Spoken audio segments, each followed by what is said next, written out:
যেভাবে আমাদের স্বরাষ্ট্রমন্ত্রী সংসদে প্রতারণা করে কথা বলে যে আমরা যদি জুলাই সনদ দস্তখত না করতাম তাহলে নির্বাচন হতো না।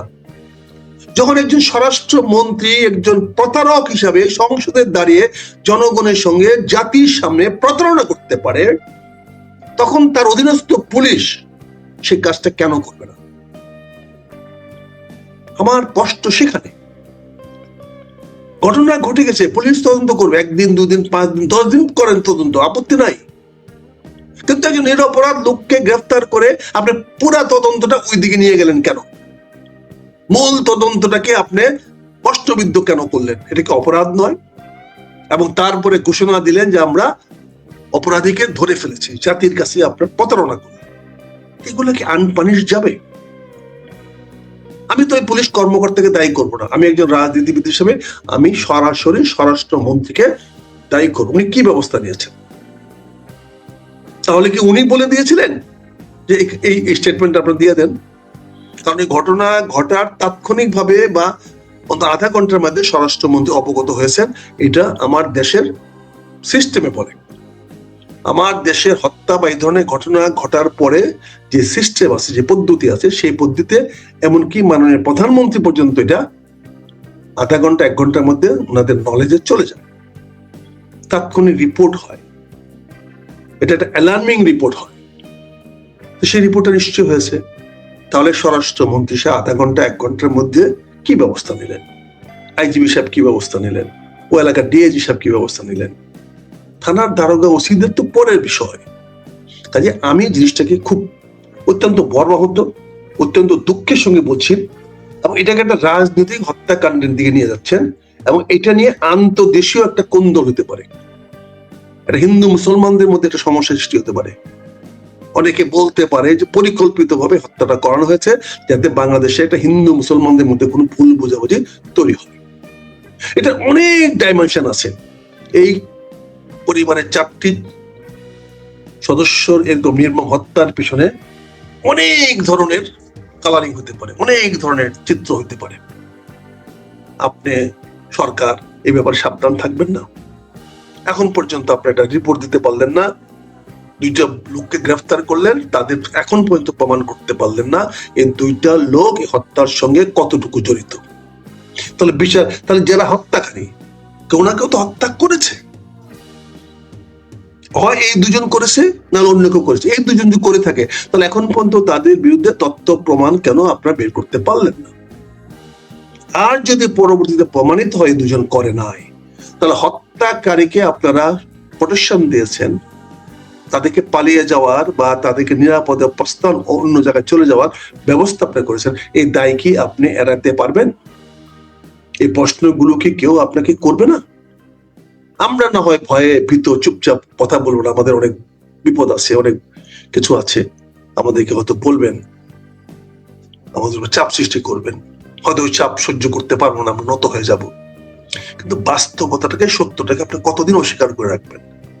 আগামী দিনে প্রশ্নগুলোকে অনেক বড় হয়ে দেখা দিবে না? অতীতে কি এরকম ঘটনা আমাদের ব্যর্থতার জন্য, অতীতের সরকারের ব্যর্থতার জন্য আমাদেরকে দায় হতে হয় নাই? কাজে আপনি যে কথাটা বলেছেন, যদিও এটা আপনি হেড নিউজে আনেন নাই, সেটার জন্য আমি মনে করি যে এখানে পুলিশের বা পুলিশ প্রশাসনের একটা বিরাট গাফিলতি আছে,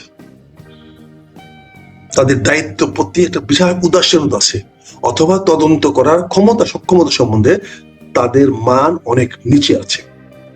সবগুলো বিষয় সরকারকে সিরিয়াসলি দেখা উচিত, আরো তলায় দেখা উচিত, আরো বেশি পর্যালোচনা করা উচিত। এই ব্যাপারে দরকার পড়লে একটা স্পেশাল কমিশন করে তদন্ত করে দেখা উচিত, কমিটি করে দেওয়া উচিত, কেন পুলিশ তদন্ত করতে ব্যর্থ হলো।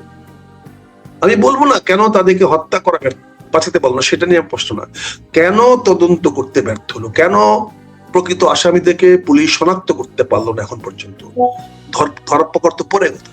এইটা ব্যাপারে একটা উচ্চ পর্যায়ের আন্তঃ মন্ত্রণালয় এবং দরকার পড়লে সিভিল সোসাইটি থেকে নিয়ে একটি তদন্ত করা উচিত, একটা কমিশন বসানো উচিত যে কেন পুলিশ বারবার তদন্ত করতে, সত্যিকার তদন্ত করতে ব্যর্থ হচ্ছে।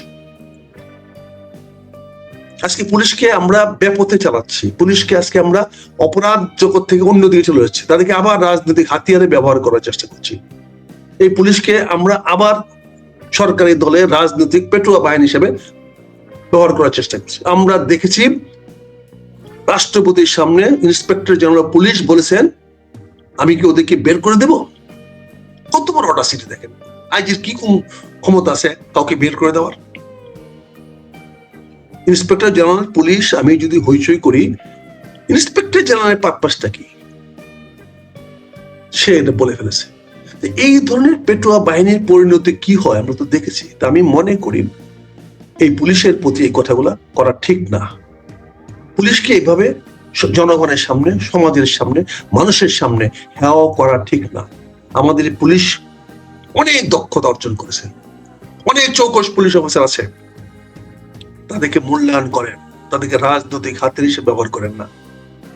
আমার পুলিশে অনেক ডক্টরেট আছে, অপরাধের উপরে অনেক উচ্চ শিক্ষিত পুলিশ অফিসার আছে, ক্রাইম সাইকোলজির উপরে অনেক পিএইচডি করা অনেক বড় বড় পুলিশ অফিসার আছে। আপনি তাদেরকে মূল্যায়ন করছেন না, আপনি তাদেরকে দায়িত্ব দিচ্ছেন না, আপনি তাদেরকে যথাযথ জায়গায় পড়ছেন না। আপনি এদিক দিয়ে আপনি হাসিনার আমলের সচিবকে আপনি ক্যাবিনেট সচিব রাখতেছেন, আপনি হাসিনার আমলের সচিবদেরকে আপনি সংস্থাপন কি জনপ্রশাসন মন্ত্রী সচিব এক্সচেঞ্জে রাখতেছেন, আর পুর ইন্সপেক্টরকে আপনি চাকরি থেকে বের করে দিচ্ছেন, পুর এসপি কে আপনি চাকরি থেকে বের করে দিচ্ছেন, কারণ তারা নাকি আওয়ামী লীগের সময় ওসি ছিল, আওয়ামী লীগের সময় করেছে। তো আওয়ামী লীগের সঙ্গে আমরা সংস্থাপন সচিব ছিল না, সরি ওই জনপ্রশাসন সচিব ছিল না, চাকরি করে নাই? আওয়ামী লীগের সঙ্গে কি আমার ক্যাবিনেট সচিব চাকরি করে নাই? তাহলে উনাকে রাখলেন কেন? এই যে দ্বিচারিতা, এই যে ডাবল স্ট্যান্ডার্ড, এই ডাবল স্ট্যান্ডার্ড রাষ্ট্রটাকে বিপদের দিকে ফেলে দিচ্ছে। আজকে সংসদে কি বলেছে দেখছেন আমাদের বিরোধী দলের নেতা? একজন মন্ত্রী, স্বরাষ্ট্রমন্ত্রী তুচ্ছ-তাচ্ছিল্য করে বিরোধী দলের কথা বলে, বারবার কথা বলে, সে সীমা ছাড়িয়ে যাচ্ছে দিনের পর দিন। এবং আজকে আমাদের স্পিকার সাহেব অত্যন্ত আক্ষেপ করে বলতে বাধ্য হয়েছেন তিনি এই সংসদের স্থায়িত্ব নিয়ে সন্দিহান পোষণ করেছেন। কে বলেছেন? সংসদের স্পিকার। সংসদের স্পিকার বলছেন আমি এই সংসদের স্থায়িত্ব নিয়ে আমি সন্দেহ পোষণ করছি। কি ভয়ঙ্কর কথা! তার জন্য হচ্ছে আমাদের স্বরাষ্ট্রমন্ত্রীকে উনি লাগামহীন ক্ষমতা দিয়ে দিয়েছেন মাননীয় প্রধানমন্ত্রী। জানি না ওনার দুর্বলতা কি, যতটুকু দুর্বলতা আমরা জানি, সে দুর্বলতা হলো মাননীয় প্রধানমন্ত্রীর গৃহশিক্ষক ছিলেন এই স্বরাষ্ট্রমন্ত্রী। কাজে সে মনে করে মাননীয় প্রধানমন্ত্রীর গৃহশিক্ষক যিনি ছিলেন, ফলে উনি সবার সঙ্গে শিক্ষকতা করতে পারেন। উনি অস্বীকার করো উনি গৃহশিক্ষক ছিল না। মাননীয় প্রধানমন্ত্রীর গৃহশিক্ষককে উনি এখন ওনার স্বরাষ্ট্রমন্ত্রী বানিয়েছেন। তাই স্বরাষ্ট্রমন্ত্রী মনে করে তিনি যখন প্রধানমন্ত্রী গৃহশিক্ষক ছিলেন, ফলে উনি সংসদকে শিক্ষকতা করতে যাচ্ছেন, উনি ঘোষণা দিচ্ছেন উনি সংসদকে শিক্ষিত করতে যাচ্ছেন। কত বড় অডাসিটি দেখেন! এটা পুলিশ, ওই অপরাধ পুলিশের ওসিকে দায়ী করে কি লাভ হবে? ওসি তো একটা সিস্টেমের অংশ, ওসি একটি সিস্টেমের অংশ, যে সিস্টেমটা চালান স্বয়ং স্বরাষ্ট্রমন্ত্রী। ওনার এই সিস্টেম থেকে তো ওসি সাহেবরা বেড়ে যেতে পারবে না, তদন্ত কর্মকর্তা বেড়ে যেতে পারবে না। তদন্ত কর্মকর্তাকে যদি তদন্তর আগেই ফলাফল দিয়ে দেওয়া হয়, তদন্ত কর্মকর্তাকে যদি আগেই বলে দেওয়া হয় এই হবে তোমার তদন্ত প্রতিবেদন, তাহলে সেখানে তদন্ত কিভাবে সে করবে? তদন্ত করার আগেই যদি কাউকে গ্রেফতার করে ফেলে পুলিশ, তাহলে সেই তদন্তটা কিভাবে আগাবে? কাজে এই মৌলিক বিষয়গুলো আমি মনে করি পুনিয়া তোমার এই অনুষ্ঠানের মাধ্যমে জাতির সামনে, জনগণের সামনে, সরকারের সামনে, মাননীয় প্রধানমন্ত্রীর সামনে তুলে ধরা উচিত। আমি অনুরোধ করবো অনুষ্ঠানটি প্রধানমন্ত্রীর কাছে তুমি পাঠাও, তাতে আমাকে শুলে চড়তে হয়, আমি চড়বো, কিন্তু সিস্টেম কাজ করতেছে না। সিস্টেমকে কাজ করাতে হবে, না হলে আমাদের সামনে খুব ভালো সুদিন নাই। তুমি একটা ওয়ার্নিং দিয়েছো শেখ হাসিনার আগমন উপলক্ষে, একটা বায়বীয় কথা বলে, একটা ফানুস কথা বলে অলরেডি তোমাকে কাঁপিয়ে তুলেছে। এবং শেখ হাসিনা বলেছে কবে আসবে? ডিসেম্বরের মধ্যে। চিন্তা করো আইন শৃঙ্খলাটা কোথায় গেছে। আজকে একটা পুলিশ তদন্ত করে একটা হত্যার তদন্ত করে অপরাধ ধরতে পারে না। আগামী ডিসেম্বরে বাংলাদেশে ভোর মৌসুম চলবে নির্বাচন, যেটা আমরা শুনতে পাচ্ছি 15ই সেপ্টেম্বর থেকে স্থানীয় সরকার নির্বাচনে হাওয়া উঠবে। তারপরে সারা বাংলাদেশে তো নির্বাচনে হাওয়া চলবে। তুমি যে কথাটা বলছো প্রধানমন্ত্রী আসবেন, শেখ হাসিনা দেশে আসবেন, যদি আসে এই সরকার কি করবে? ইলেকশন সামলাবে? আর এই পুলিশ যদি সবাই হয়ে থাকে আওয়ামী লীগের, যাদের চাকরি চলে যাচ্ছে বা চাকরি চলে যাওয়ার জন্য চলে আসে, তারা কি বসে থাকবে? যে সমস্ত পুলিশ কর্মকর্তাদের চাকরি এখনো চলে আছে, এখনো তুমি সংসদে বসে তাদেরকে হুমকি দামকি দিচ্ছ, তাদেরকে চাকরি থেকে কেন বাদ দেওয়া হচ্ছে না বলে এমপি সাহেবরা হুমকি দামকি দিচ্ছে। এমপি সাহেবরা চাচ্ছে তাদের অনুগত ওসি নিয়ে যেতে, যে ওসিকে তারা যেভাবে চালাতে পারবে। তাহলে তুমি যে ওসি থেকে হুমকি ধুমকি দিচ্ছ, ওসিটা বদলালে সাব ইন্সপেক্টর কি ওই থানায় চাকরি করে নাই? এসিস্ট্যান্ট সাব ইন্সপেক্টর এএসআই কি চাকরি করে নাই? তাকে তুমি আজকে ওসি বানাবা? সে কি আওয়ামী লীগের প্রতি আনুগত্য ছিল না? সে যখন দেখবে শেখ হাসিনা ঢুকে গেছে বাংলাদেশের ভিতরে, তখন তার আনুগত্য আবার পরিবর্তন হয়ে যাবে না? তখন তুমি তো লেজে গোবরে পড়ে যাবা। তখন তুমি কোথায় যাবা? তোমাকে কেন জানি না সরকারকে একটি মহল অত্যন্ত সুপরিকল্পিত ভাবে তাকে গর্তের দিকে ফেলা হচ্ছে। আজকে তুমি মক্কা চুক্তি কথা বলেছ। মক্কা চুক্তি বলে কোনো চুক্তি তো হয় নাই। এখানে একটা জোট হয়েছে, একটা 3 দেশীয় একটা প্রতিরক্ষা জোট হয়েছে ন্যাটোর আদলে। ন্যাটোর মধ্যে লেখা আছে, ন্যাটোর একটা ধারা আছে যে সে ধারা মোতাবেক যে কোনো দেশ সেটা আঞ্চলিক জোট করতে পারে তাদের প্রতিরক্ষার জন্য। সেই প্রতিরক্ষা জোটের জন্য যেটা বলা হচ্ছে মক্কা যৌথ প্রতিরক্ষা জোট, সেখানে আছে, সেখানে বাংলাদেশ যোগ দিতে পারে, আইনগতভাবে ইচ্ছে করলে বাংলাদেশ যোগ দিতে পারে। কিন্তু এখানে একটা জিনিস দেখতে হবে, তুরস্ক, সৌদি আরব, পাকিস্তান, এই 3টি দেশই কিন্তু ইরানের কমন প্রতিপক্ষ। এই 3টি দেশের কারোর সঙ্গেই ইরানের কোনো ভালো সম্পর্ক নাই। আবার এই 3টির সঙ্গে, বিশেষ করে সৌদি আরবের সঙ্গে ইসরায়েলের একটা সম্পর্ক আছে, ইসরায়েলকে স্বীকৃতি দিয়েছে সৌদি আরব। আবার তুরস্ক সেখানে ইসরায়েলের সঙ্গে একটা আপোষ রফা করার জন্য চেষ্টা করছে। তাহলে কি দাঁড়ালো? ইরানের প্রধানতম শত্রু হলো, তারা মনে করে, ইসরায়েল এবং আমেরিকা। এখন কাদের আক্রমণ থেকে রক্ষা করার জন্য সৌদি আরব, তুরস্ক এবং পাকিস্তান একটা সামরিক জোট করেছে। তাদের থ্রেট কোন দিক থেকে আসবে? এবং এটা ন্যাটোভুক্ত, তুরস্ক ন্যাটোভুক্ত দেশ। ন্যাটোভুক্ত দেশ আর অন্যের সঙ্গে ন্যাটোর শর্ত অনুযায়ী, ন্যাটোর আইন অনুযায়ী করতে পারে। তো তুরস্ক ন্যাটোর সদস্য, অর্থাৎ ইউরোপিয়ান প্রতিরক্ষা সদস্য, তার প্রতিরক্ষা সদস্য এক্সটেন্ড করলো ন্যাটোর পক্ষে, ন্যাটোর বিপক্ষে না। অর্থাৎ ন্যাটোর কোনো দেশ আক্রমণ করলে ন্যাটোর বাকি সদস্যরা, আমেরিকানরা, ইংল্যান্ড, ইউকে, তারা সাহায্য করবে।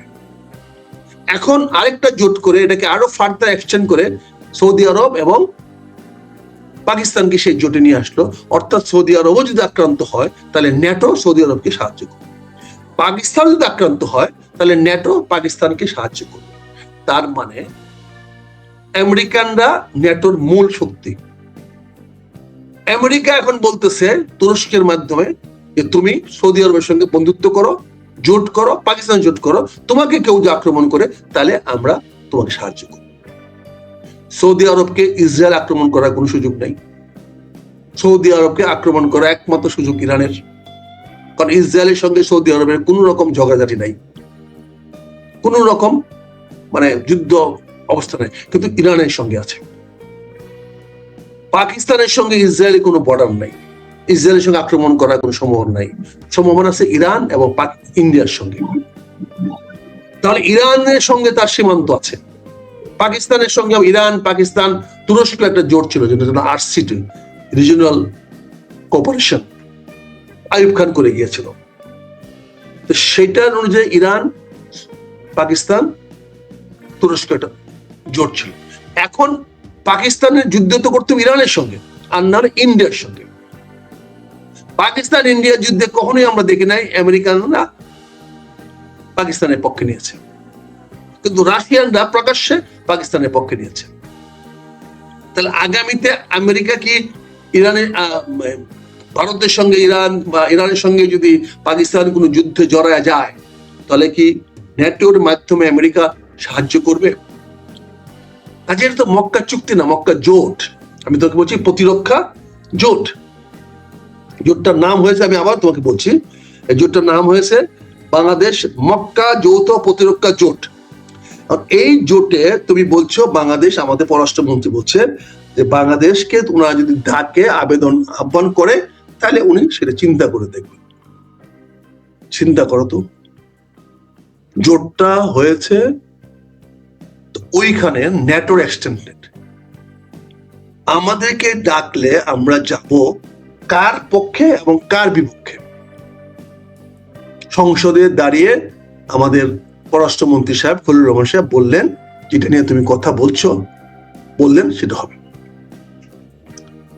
এটা তো একটা মানে কি বলে, পুরা জিনিসটাই ভাওতাবাজ চলতেছে, ধান্দাবাজ, মানে কেমন যেন প্রতারণার প্রতি জায়গায় জায়গায় দেখতে পাচ্ছি। এখন এই যে জটিল জিনিসগুলো তৈরি করা হচ্ছে, এই মক্কা জোটের সঙ্গে আমাদেরকে যাওয়ার, আমরা মক্কা জোটে যাওয়া ছাড়া কোনো পথ আছে? কিন্তু মক্কা জোটে গেলে ইরানদের সঙ্গে আমাদের সম্পর্ক কি হবে? মক্কা জোটে গেলে ভারতের সঙ্গে আমাদের সম্পর্ক কি হবে? মক্কা জোটে গেলে, ন্যাটোতে গেলে চীনের সঙ্গে আমাদের সম্পর্ক কি হবে? কারণ চীন তো ন্যাটো জোটের একটা প্রতিপক্ষ, চীনও তো ন্যাটো জোটের বিপক্ষ শক্তি। তা আমরা যদি মক্কা জোটে অংশগ্রহণ করি, তাহলে চীনের সঙ্গে আমাদের কি সম্পর্ক হবে? আমাদের প্রতিবেশী মায়ানমার সঙ্গে আমাদের কি সম্পর্ক হবে? এই জিনিসগুলো তো আমাদেরকে ভাবতে হবে ভাই। তুমি যদি ভাবতে না চাও, তোমার পররাষ্ট্রমন্ত্রী ভাবতে না চায়, তাহলে ওনার কোনো সমস্যা তো নাই। উনি আজকে চাকরি করতেছেন, দুদিন পরে চাকরি ছেড়ে চলে যাবেন, ওনার তো কিছু আসবে যাবে না, উনি আমেরিকার বাসিন্দা, আমেরিকা চলে যাবেন। কিন্তু আমাকে তো, তোমাকে তো আতিক পুনিয়া ইটনায় গিয়ে বাস করতে হবে, অষ্টগ্রামে গিয়ে বাস করতে হবে, আমাকে তো আমার কটিয়া দিতে গিয়ে আমার গচিহাটা গ্রামে গিয়ে বাস করতে হবে। সেখানের জনগণ তো আমাকে ছেড়ে কথা বলবে না। তখন তো বললো, তুই বেটা শালা দালাল ছিলি, তুই দালালি করছস, তোর জায়গা এখানে হবে না। আমি কোথায় যাবো? আমি তো আমেরিকান নাগরিক না, আমার তো আমেরিকান ভিসা নাই, আমি বাংলাদেশে যাবো কেন?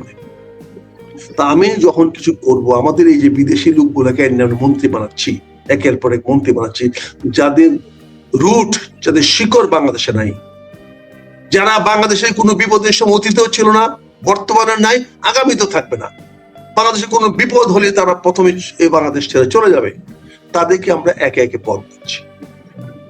তুমি পররাষ্ট্র প্রতিমন্ত্রী নিয়ে কথা বলছো, পররাষ্ট্রমন্ত্রী একটা না 10টা দেশের নাগরিক হোক, আমার কোনো আপত্তি নেই,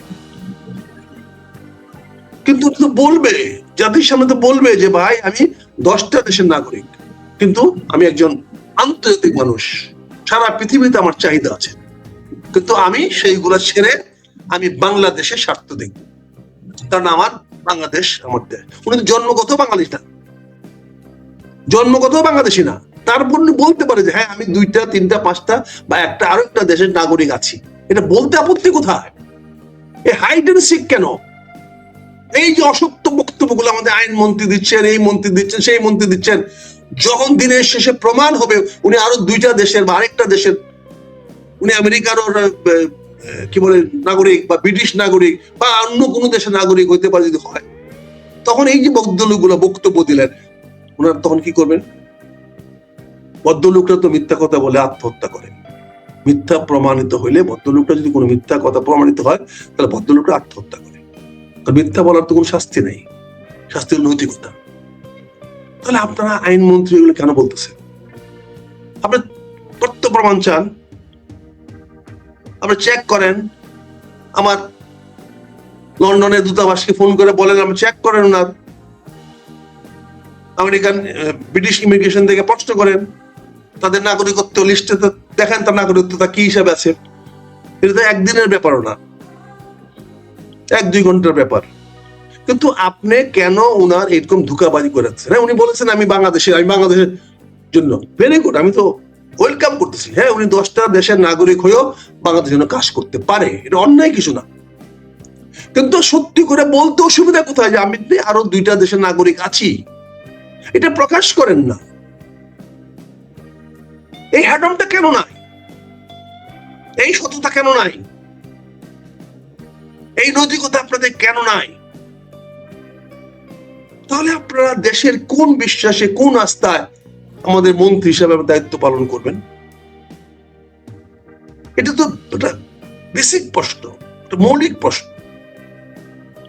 আপনার নৈতিকতা নিয়ে তো আমরা প্রশ্ন করতে পারি না। কেন এরকম প্রশ্ন করবেন যেখানে আপনার নৈতিকতা প্রশ্ন হয়?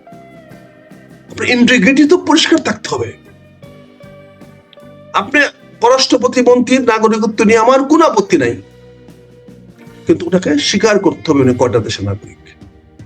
উনাকে বলতে হবে, উনাকে অ্যাফিডেভিট দিতে হবে। উনি অ্যাফিডেভিট দিয়ে বলতে হবে আমি 1টা বা 2টা বা 5টা দেশের নাগরিক। তারপরে উনি যদি প্রাইম মিনিস্টার মনে করেন, বাংলাদেশ সরকার মনে করে, তখন সংবিধান সংশোধন করে ওনার সার্ভিস আমরা নিব। প্রয়োজন বলে সংবিধান সংশোধন করবে যে না, একজন মন্ত্রী 2 বা 3 দেশের নাগরিক হইতে পারে। সেই সংখ্যাগরিষ্ঠতা তো বর্তমান সরকারে আছে। ওনারা তো ইচ্ছা করলে সেটা সংসদ থেকে পাশ করে নিয়ে আসতে পারে। এই আজকে শেষে নেই, রোববার দিনই করে নিয়ে আসতে পারে। কিন্তু ওনাকে তো বলতে হবে যে উনি একটি দেশের চেয়ে বেশি দেশের, বাংলাদেশের বাইরে আরো 2-1টা দেশের নাগরিক। আমি পররাষ্ট্র প্রতিমন্ত্রী সাহেব অনুরোধ করব যে আপনি এই বিষয়টা নিজেই খোলাসা করেন। আপনি নিজেই একটা অ্যাফিডেভিট দেন, জনগণের সামনে বলেন যে হ্যাঁ আপনি কয়টা দেশের নাগরিক। এই ধারাই পানাই করেন না। আপনি বলেন না এই সে বলে লাভ নাই। আপনি কয়টা দেশের নাগরিক বেরিয়ে আসবে। আপনি পাসপোর্টটা বাংলাদেশ কবে ইস্যু হয়েছে এটা বেরিয়ে দেখা যাবে, ফার্স্ট পাসপোর্টটা কবে ইস্যু হয়েছে। এগুলো ধারাই পানাই করে বিষয় না, এগুলো তো পরিষ্কার হয়ে বেরিয়ে চলে আসবে। জাস্ট ইমিগ্রেশনকে একটা ইনকোয়ারি পাঠালে চলে আসবে। কেন ধারাই পানাই? কেন নিজেকে নিয়ে মানুষের সামনে খেলো করতেছেন? আজকে কয়েকটা দিন ধরে আপনাকে নিয়ে মানুষ যা খুশি তা বলতেছে। এটা তো আমাদের মন্ত্রীর জন্য সম্মানজনক নয়। আপনি নিজের সম্মান নিজে রক্ষা করবেন, এতে আমি চাই। আর তুমি শামা-ওবায়দের কথা বলছো, হ্যাঁ শামা-ওবায়দ ডেডিকেটেড, ডিভোটেড, দেশের দলের জন্য, দেশের জন্য অনেক ত্যাগ স্বীকার করেছেন। ওনাকে হয়তো মাননীয় প্রধানমন্ত্রী মনে করেছেন যে তাকে ফুল ডিউটি না দিয়ে একটা পার্ট ডিউটি দিবেন। সেই জন্য উনি অন্যায়ভাবে হইলো, অবৈধভাবে হলেও নিজের ইচ্ছার জোরে উনি পররাষ্ট্র মন্ত্রণালয়কে 2টা ভাগ করে দিয়েছেন। এবং আমাদের দেশের 2টা পররাষ্ট্র মন্ত্রণালয়, এবং সে 2টার 2জন পররাষ্ট্র প্রতিমন্ত্রী। তাদের কোনো ওভারল্যাপিং নাই, কোন দায়িত্বের মধ্যে কোনো ওভারল্যাপিং নাই। তার মানে মন্ত্রণালয়ের একটি মন্ত্রণালয় না, তাদের চাকরি বাকরি টার্মস কন্ডিশন সব আলাদা হয়ে গেছে। এখন ওনার অধীনে যারা চাকরি করবেন, এখন তো সেখানে ওনাদের বাইরে যাওয়ার সুযোগ বন্ধ হয়ে গেছে। শামা-ওবায়দকে যে সেকশন গুলো দেওয়া হয়েছে এগুলো আভ্যন্তরীণ, এগুলো পররাষ্ট্রমন্ত্রী বিষয়ক না। এখানে বিদেশে কোন দূতাবাসের সঙ্গে তার কোনো যোগাযোগ নাই, তারা থাকবে না। তার কর্মচারীরা বিদেশি দূতাবাসে যেতে পারবেন। এটা আলাদা terms and condition service rule তৈরি করতে হবে যদি মন্ত্রণালয়টাকে 2 ভাগে ভাগ করা হয়। কারণ পররাষ্ট্র মন্ত্রণালয়ের ক্যাডার সেটা তো পররাষ্ট্র মন্ত্রণালয়ের ক্যাডার, তার অংশ অনুযায়ী তো তাদেরকে দেশের বাইরে বিদেশে আসা যাওয়া সবকিছু করতে হবে। এই জিনিসগুলো আমার মনে হয় মাননীয় প্রধানমন্ত্রী জিনিসটা দেখা উচিত, আর সঠিকভাবে জিনিসটা কাজ করা উচিত। না হলে এখন আপনার কোনো ভুল হবে না, এখন আপনার ভুলকে কেউ ভুল বলবে না। কিন্তু আপনার অবর্তমানে আল্লাহ না করুক, আপনি যখন ক্ষমতা থাকবে না, 5 বছর হোক, 10 বছর পরে হোক, 15 বছর পরে হোক, অতীত দেখছি 17 বছর পরেও বিচারে কাট করে দেখাতে হচ্ছে। 17 বছরের প্রধানমন্ত্রীকে আজকে দেশ ছেড়ে চলে যেতে হয়েছে। অতীতে দেখেছি তো আমরা, অতীতের প্রধানমন্ত্রীদের কি দৈন্য দশা, মন্ত্রীদের কি অবস্থা। আগামীতে যেরকম হবে না এর তো নিশ্চয়তা কে দেবে? কাজেই আমি মনে করি পররাষ্ট্র মন্ত্রণালয়ে যে ধোঁয়াশাগুলো তৈরি হয়েছে, যে ধান্দাগুলো তৈরি হয়েছে, যেরকম একটা বিভিন্ন মানুষের মধ্যে প্রশ্ন দেখা দিয়েছে, এগুলা সুরাহা করা উচিত।